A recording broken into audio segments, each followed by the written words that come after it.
नमस्कार दोस्तों, मैं आपके सामने पॉल साइंस का 12th क्लास का थर्ड और फोर्थ चैप्टर डिस्कस करने जा रही हूँ, जिसके इम्पोर्टेंट क्वेश्चन अक्सर सीबीएसई के बोर्ड के पेपर में पूछे जाते हैं। और ये मटेरियल जो है सपोर्ट मटेरियल में से है और इसमें से काफ़ी क्वेश्चंस आ जाते हैं जो पेपर में आते हैं। इन सबसे पहले इसमें एक ध्रुवीय विश्व का अर्थ पूछा जाता है। दूसरा है नई विश्व व्यवस्था, जिसका नई विश्व व्यवस्था यूएनओ ने नई विश्व व्यवस्था का नाम दिया था जब अमेरिका ने इराक पर अपने पड़ोसी देशों के साथ मिलकर कब्जा करके उस पर हमला किया था, तो इसे ही नई व्यवस्था का नाम दिया गया।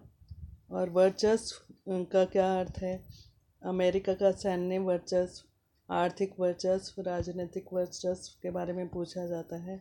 और अमेरिकी राष्ट्रपति बिल क्लिंटन ने अपने कार्यकाल में किन मुद्दों पर ज़्यादा ध्यान दिया और कौन कौन से मुद्दे उठाए जिस पर उन्होंने काम किया। अमेरिका के सैन्य अभियान भी पूछे जाते हैं। इसमें ऑपरेशन डेजर्ट स्टॉर्म कब शुरू हुआ, ऑपरेशन इनफाइट रीच का क्या उद्देश्य था, operation enduring freedom, operation Iraqi freedom. और 11 सितंबर 2000 की घटना जो आज तक भी जिसके बारे में अमेरिका को में याद किया जाता है। इस घटना में बहुत सारे लोग मारे गए थे। अमेरिका ऑपरेशन इराकी फ्रीडम के बारे में अमेरिका की सैन्य शक्ति कितनी ज़्यादा है उसके बारे में भी पूछा जाता है। और अमेरिका की ढांचागत ताकत यानी कि उसकी आर्थिक शक्ति, आर्थिक वर्चस्व उसका किस तरह से पूरे विश्व में फैला हुआ है। ब्रेटन वुड प्रणाली के बारे में पूछा जाता है। नीली जीन्स और ये मैकडोनल्ड जो है अमेरिका के सांस्कृतिक वर्चस्व के उदाहरण है। तो 3 तरह का वर्चस्व पूछा जाता है: आर्थिक, सांस्कृतिक और सैन्य वर्चस्व। अमेरिका का ये वर्चस्व किस तरह से पूरे वर्ल्ड में फैला हुआ है ये पूछा जाता है।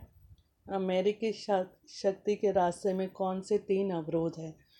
अमेरिकी शक्ति के रास्ते में वहाँ की जो कार्यपालिका, विधायिका और न्यायपालिका है वही एक तो उसके रास्ते में अवरोध है। दूसरा अमेरिकी समाज, वहाँ का अमेरिका का समाज जो उसको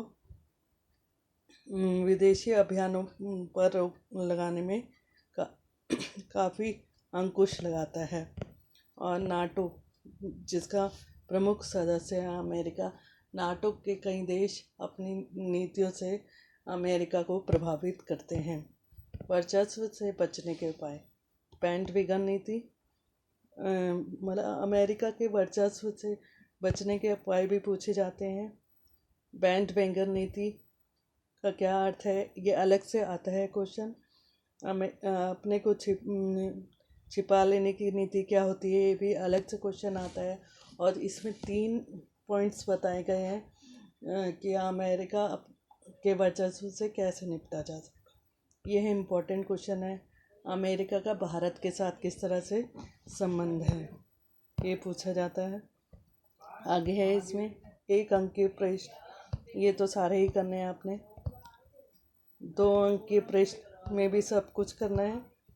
4 अंक के प्रश्न में यही अमेरिका के पहला क्वेश्चन, अमेरिकी वर्चस्व का सैन्य और सांस्कृतिक संदर्भ, और 11 सितंबर वाला 2001 की घटना के बारे में पूछा गया है।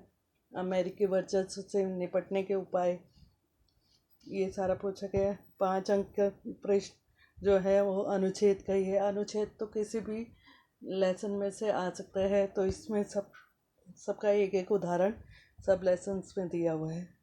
और इसमें दूसरा भी अनुच्छेद का उदाहरण दिया हुआ है। और इसमें एक कार्टून का प्रश्न है, ये भी 5 नंबर का आता है। इसमें पूछा जाता है ज़्यादातर कि ये चित्र किस चीज़ को दर्शा रहा है और ये कार्टून किस चीज़ को दर्शा रहा है, और उससे रिलेटेड और दो नंबर के क्वेश्चन पूछे जाते हैं। 5 नंबर का आता है कार्टून। और इसके बाद ये अगला भी क्वेश्चन कार्टून का ही है, जिसमें अमेरिकी वर्चस्व को दिखाया गया है। और उससे अगला क्वेश्चन चित्र वाला भी आ सकता है। और 6 अंक वाले प्रश्न में अमेरिकी वर्चस्व के रास्ते में 3 अवरोध कौन कौन से हैं। ये 4 अंक वाले में प्रश्न में भी आ जाता है। सैन्य शक्ति, ढांचागत वर्चस्व यानी आर्थिक वर्चस्व, सांस्कृतिक वर्चस्व, इसके बारे में पूछा गया है। संयुक्त राज्य के अमेरिका के साथ संबंध कैसे हैं या किस प्रकार के होने चाहिए। कुछ क्वेश्चन ऐसे आ जाते हैं जिसमें आपको अपनी सोच के अकॉर्डिंग आंसर देना होता है, और उसमें आपकी सोच पर आधारित ही आंसर पे आपको नंबर मिलेंगे। और अगला क्वेश्चन, ये 6ठा क्वेश्चन इम्पोर्टेंट है। संयुक्त राज्य अमेरिका के वर्चस्व के विश्व पर राजनीतिक प्रभावों का विश्लेषण कीजिए। ये इम्पोर्टेंट है, मतलब राजनीतिक वर्चस्व के बारे में भी बताना है। राजनीतिक वर्चस्व में सारे ये आर्थिक, राजनीतिक, सांस्कृतिक, इस तरह का वर्चस्व भी बताएंगे तो राजनीतिक वर्चस्व अपने आप ही आ जाता है, क्योंकि इन सब नीतियों पर जो है वहाँ के राष्ट्रपति का प्रभाव रहता है। 1 अंक के प्रश्न के उत्तर हैं ये, और 2 अंक के प्रश्न के उत्तर हैं, 4 अंक के प्रश्न के उत्तर हैं, और 5 अंक के प्रश्न के उत्तर, 6 अंक के प्रश्न के उत्तर। स्मरणीय बिंदु में मैंने पहले बता दिए, जो डिस्कस किए हैं वही स्मरणीय बिंदु में अच्छे से दिया गया, और इसमें अच्छे दिए हैं सारे आंसर, इसलिए इसमें से करिएगा तो ज़्यादा इसमें सही दिए गए हैं। बुक में भी इसके बारे में सही से एक्सप्लेनेशन दिया गया है। अब अगला लेसन है सत्ता के वैकल्पिक केंद्र। सत्ता के वैकल्पिक केंद्र में यूरोपीय संघ, आसियान और चीन। सत्ता के वैकल्पिक केंद्रों के बारे में पूछा जाएगा तो सत्ता के वैकल्पिक केंद्र का क्या अर्थ है कि अमेरिकी शासन, अमेरिकी वर्चस्व को चुनौतियां देने वाले और कौन कौन से संघ हैं और कौन सी शक्ति जो है उसका सामना कर सकती है। तो इसमें यूरोपीय संघ है, आसियान, चीन, इनके गठन के उद्देश्य, यूरोपीय संघ के गठन के क्या उद्देश्य हैं, ये सारा दिया हुआ है। और यूरोपीय संघ की विशेषताएं। अब इसमें मैंने पहले भी बोला था कि इसको एक्सप्लेन करना है। एक समान विदेश नीति और आंतरिक मामले और न्याय से जुड़े हुए मामलों पर सहयोग। एक समान विदेश व सुरक्षा नीति। यूरोपीय संघ के जितने भी देश हैं उनकी सबकी विदेश नीति और सुरक्षा नीति एक जैसी है। और एक समान मुद्रा का चलन, सबका एक ही मुद्रा, यूरो मुद्रा अपनाई हुई है, तो ये सभी देशों ने अपनाई हुई है। वीज़ा मुक्त आवागमन का क्षेत्र। यूरोपीय संघ की विशेषताएं। यूरोपीय संघ को ताकतवर बनाने वाले कारक या विशेषताएं। यूरोपीय संघ की कमजोरियां, ये बहुत अच्छे से दिया हुआ है। इसमें यही पॉइंट अच्छे से अगर हम लिख देंगे इतने तो हमारे को इसमें नंबर पूरे मिलेंगे। और दक्षिण पूर्व एशिया राष्ट्रों का संगठन, या इसकी फुल फॉर्म आती है आसियान की। आसियान का पूर्ण नाम क्या है, इस तरह से क्वेश्चन आता है। इसके संस्थापक देशों के नाम क्या हैं, ये भी पूछा जाता है।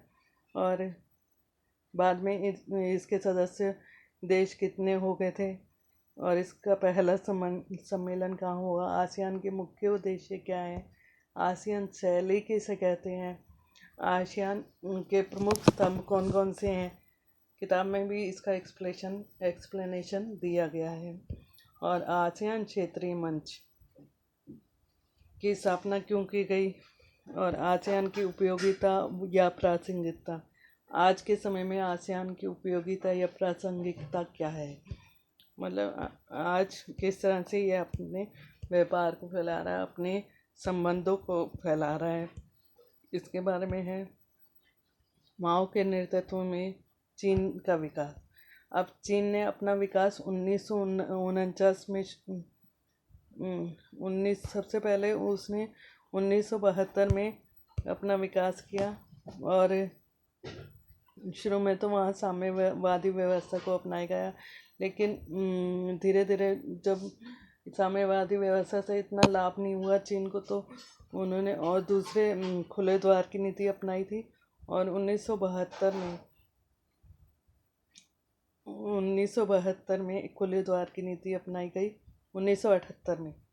और अपने जो साम्यवादी व्यवस्था में सिर्फ अपने तक सीमित रहने से अलग उन्होंने दूसरे बाहर वाले देशों से संपर्क साधा। और चीन ने खुले द्वार की नीति 1978 में अपनाई। 1982 में खेती का निजीकरण, ये सब आता है कि किस तरह से चीन ने अपना विकास किया। चीनी सुधारों का नकारात्मक पहलू। चीन ने सुधार तो किए, लेकिन वहाँ पे और कौन सी समस्याएं आज भी उपस्थित हैं, इसके बारे में भी बताया गया है। इसमें देख लें, अच्छे से बताया गया है, इसको पढ़ लीजिएगा। और चीन के साथ भारत के किस तरह के संबंध है, विवादात्मक क्षेत्र के संबंध, इसमें काफ़ी अच्छे से बताया गया है। और सहयोग का दौर, चीन के साथ किन बातों पर सहयोग के मुद्दे स्थापित हुए, इनके बारे में बताया गया है। 1 अंक के प्रश्न पूछे गए हैं, ये सारे ही बताने हैं और इनके तो अच्छे से याद कर लेना है। और 2 अंक के प्रश्नों के को भी अच्छे से कर लेना है। और 4 अंक के प्रश्न में यूरोपीय संघ किस तरह से एक राजनीतिक संगठन का रूप लिया। यूरोपीय संघ ने आर्थिक समुदाय आसियान समुदाय के बारे में पूछा गया है। 2 स्तंभों और उनके उद्देश्यों के बारे में, क्षेत्रीय संगठन बनाने के क्या मुख्य उद्देश्य हैं, और चीनी अर्थव्यवस्था की कमियां पूछी गई हैं, ये भी इम्पोर्टेंट है। जो मैंने स्मरणीय बिंदुओं में बताए हैं कि ये सारे इस तरह से प्रश्न पूछे जा सकते हैं। इसमें वैसे उस तरह के प्रश्न इतने ज़्यादा मात्रा में नहीं दिए गए हैं, लेकिन जो ऊपर टॉपिक दिए गए हैं, उन जो मैंने अभी आपको बताए हैं, डिस्कस किए हैं, उनमें से कोई भी क्वेश्चन पूछा जा सकता है। यूरोपीय संघ को क्या चीज़ें एक कमज़ोर संगठन बनाती हैं, यानी कि उसकी कमियां, यूरोपीय संघ की कमियां पूछी गई हैं। यूरोपीय संघ को सफल बनाने के कारक क्या हैं, वो भी आता है, मेन क्वेश्चन है वो, हमेशा अक्सर पूछा गया है। और चीन की नई आर्थिक नीति से चीनी अर्थव्यवस्था को किस प्रकार लाभ पहुंचा, आसियान विजन 2020 की क्या मुख्य विशेषता है, और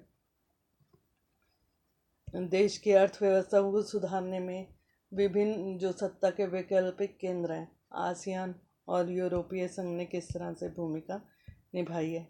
इसके अलावा ये मानचित्र है, जो ABCDE में जो भी एक नंबर में पॉइंट, जो भी एक अंक में जो भी आंसर आएगा इसका एक पहले पॉइंट में, जैसे यूरोपीय संघ का एक नया देश, तो यहाँ पे यूरोपीय संघ का एक नया देश जो है, इसमें आंसर है पोलैंड। तो पोलैंड का आंसर है इसमें C। 1 मिनट देख के बताते हैं। इसके आंसर्स में जाकर देखते हैं। आयरलैंड।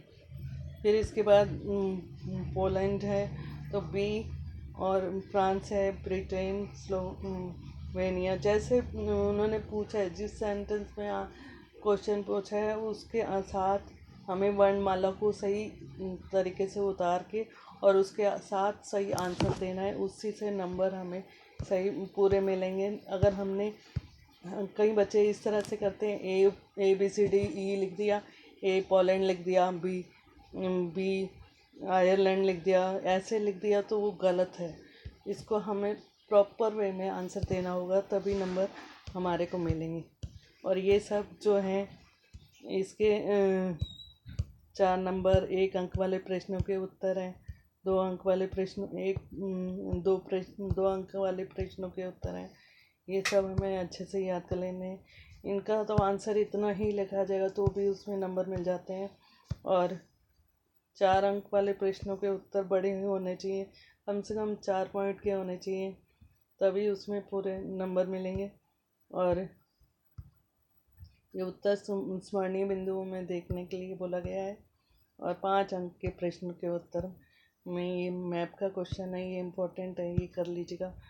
और 6 अंक के प्रश्न के उत्तर भी कम से कम 6 बिंदु वाले, 6 पॉइंट्स वाले होने चाहिए, तभी हमारे को नंबर पूरे मिल सकते हैं। तो ये लेसन यहीं तक ख़त्म हो रहा है। और अगले वीडियो में मैं 5वें और 6ठे लेसन्स के बारे में बताऊंगी। 5वें और 6ठे लेसन्स के विषय में जानकारी दूंगी, उनके इम्पोर्टेंट क्वेश्चंस बताऊंगी जो आने वाले पेपर्स में आ सकते हैं। अगर मेरी ये वीडियो आपको पसंद आई है तो इसे लाइक और सब्सक्राइब ज़रूर करिए। धन्यवाद।